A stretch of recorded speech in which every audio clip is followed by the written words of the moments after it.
ఇలాంటి పచ్చడిని ఒకసారి ట్రై చేయండి. ఎంతో టేస్టీగా, ఎంతో ఈజీగా, తక్కువ టైంలో అయిపోయే పచ్చడి. హాయ్, హలో, అందరికీ నమస్తే ఫ్రెండ్స్. అందరు ఎలా ఉన్నారు? అందరు బాగున్నారు? మీరు అందరు బాగుండాలని అనుకుంటున్నా. అలాగే నాకు ఈరోజు ఇంట్లో ఓన్లీ టమాటాలు మాత్రమే కనిపిస్తున్నాయి. ఈ టమాటాలతో ఇప్పుడు నేను ఏం చేస్తానో, ఎలా చేయబోతానో ఈ వీడియోలో చూపిస్తాను. వచ్చేయండి ఫ్రెండ్స్. ఈ టమాటాలను తీసుకొని ముందుగా, అంటే ఈ టమాటాలు కొంచెం బాగా పండున్న టమాటాలు, ఇవి తీసుకొని ముందుగా మంచిగా ఇలా క్లీన్ చేసుకుంటాం కదా. ఇలా క్లీన్ చేసుకున్నటువంటి టమాటాలని అంటే కట్ చేసి వేసుకోవాలి. ఇందులో వేసుకోవాలి. ఇలా 4 పీసెస్ కట్ చేసుకొని ఇందులో వేసుకోవాలి. ఈ సీడ్స్ ఇష్టం ఉంటే వేసుకోవచ్చండి, లేదనుకుంటే సీడ్స్ తీసి పక్కన పెట్టుకొని ఓన్లీ ఈ వరకు మాత్రమే వేసుకోవాలి. టమాటాలన్నీ కూడా ఇదే విధంగా కట్ చేసుకోవాలి.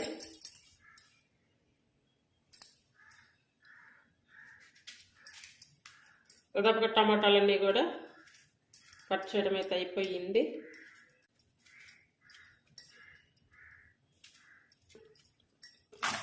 ఒకసారి మనకి ఏం తినాలనిపించదు కదా, అలాంటప్పుడు కూడా ఇలా చేసుకొని తినవచ్చు. పచ్చిమిర్చి మనం కావాల్సిన కారాన్ని బట్టి తీసుకుంటే సరిపోతుంది. నేను 6-7 పచ్చిమిర్చి తీసుకున్నాను. అలాగే వెల్లుల్లి కూడా డైరెక్ట్గా పచ్చిది వేస్తున్నాను అన్నమాట.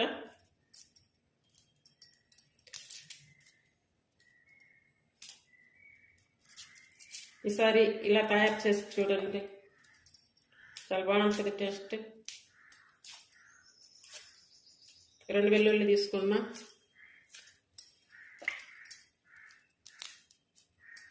వెల్లుల్లి, 1/2 స్పూన్ జీరా వేసుకోవాలి.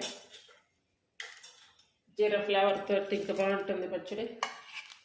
అలాగే కొంచెం చింతపండు అన్నమాట. అంటే ఎక్కువ అవసరం లేదు. మామూలుగా చింతపండు టమాటాలు అన్నేస్తే పులుపు ఉంటుంది కదా అనుకోవచ్చు, కానీ చింతపండు పడితే కొంచెం ఆ టేస్ట్ ఇంకొంచెం వేరుగా ఉంటుంది.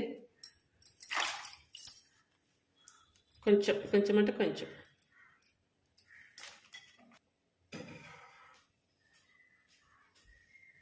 అలాగే ఇప్పుడు ఆయిల్ అన్నమాట. ఆయిల్ 1 టేబుల్ స్పూన్ తీసుకోవాలి. ఇందులో కొంచెం పసుపు కూడా వేసుకోవాలి. చూడండి, పసుపు 1/2 స్పూన్ వేసుకోవాలి. అంటే నేను ఇలా చూపిస్తున్నా, మీకు ఏంటంటే మీకు నచ్చిన కొలతల్లో మీరు చేసుకోవచ్చు. వేసుకుంటే సరిపోతుంది.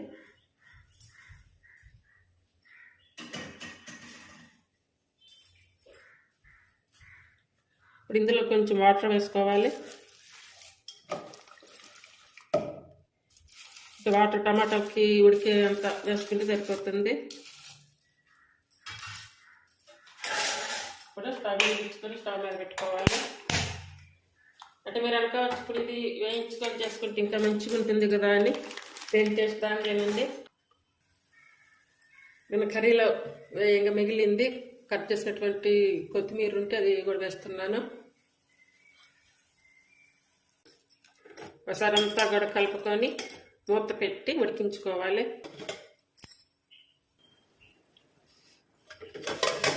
చూడండి, ఇప్పుడు వాటర్ కొంచెమే ఉంది. ఒకవేళ మనకి గట్టిగా కావాలనుకుంటే వాటర్ అంతా ఇంకా పెట్టుకోవచ్చు, లేదనుకుంటే కొంచెం వాటర్ ఉంచుకుంటే కనుక కొద్దిగా లూజ్గా కూడా బాగుంటుంది పచ్చడి. నేను కొంచెం సేపు ఉంచుతున్నాను. కొంచెం అయితే అయిపోతుంది.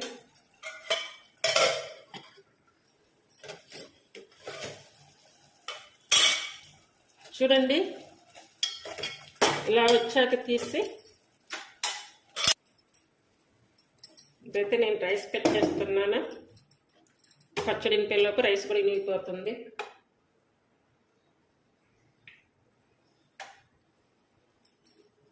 అక్కడ రైస్ ఉడికేలోపు ఇప్పుడు ఈ పచ్చడిని ఇంపుకోవాలి.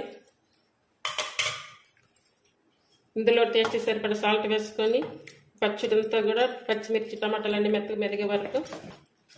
ఇది ఇట్లా ఎంతమంది ట్రై చేస్తారో తెలియదు, కానీ చాలా బాగుంటుంది టేస్ట్ పచ్చడి. సో ట్రై చేయండి. నేను ఆల్రెడీ సాల్ట్ వేసాను, వీడియో ఆఫ్ అయ్యింది. ఇట్లా ఇంపుకోవాలంతా కూడా. ఒకసారి టేస్ట్ కూడా చూసుకొని సాల్ట్ అయితే కరెక్ట్గా సరిపోయింది.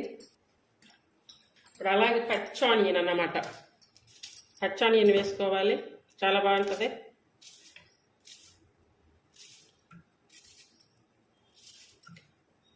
అలాంటప్పుడు ఇలా పచ్చడి టమాటాలు ఇలా చేసుకుని తినండి.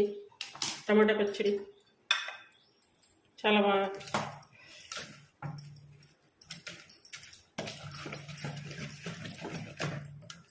ఇంట్లో కూరగాయలన్నీ ఉన్నా కూడా ఏం తినాలనిపించదు ఒక్కోసారి. అలాంటప్పుడు ఇలా ఒక 4-5 టమాటాలు వేసుకొని, ఇలా పచ్చిమిర్చి వేసుకొని, మీకు కావాలంటే కొంచెం కారం కూడా వేసుకోవచ్చు. ఇలా అన్నీ వేసేసి లాస్ట్లో పచ్చి ఉల్లిపాయలు వేసి చెయ్యండి. ఎంత బాగుంటుందంటే టేస్ట్. ఒకసారి చేసుకొని తిన్నారంటే మళ్ళీ తినాలనిపిస్తుంది, అంత బాగుంటుంది. అంతే, అయిపోయింది చట్నీ అయితే. నేను దీనికి తాలింపు కూడా పెట్టను, ఇలాగే ఉంచుతా. టమాటో పచ్చడి ఇదిగో చూడండి. ఈ పచ్చడిని ఇలా తయారు చేసి ఒక చిన్న కామెంట్ పెట్టండి, టేస్ట్ ఎలా ఉందో చెప్పండి. అలాగే మీకు ఈ పచ్చడి నచ్చినట్టయితే, అంటే నేను తయారు చేసే విధానం మీకు నచ్చినట్టయితే లైక్ చేయండి, షేర్ చేయండి, కామెంట్ చేయండి, అలాగే సబ్స్క్రైబ్ చేయండి. మీకు తెలిసిన వారందరికి కూడా షేర్ చేయండి. చూడండి, ఇదే పచ్చడి, నేను ఇంకా తాలింపు కూడా ఏం పెట్టట్లేదు.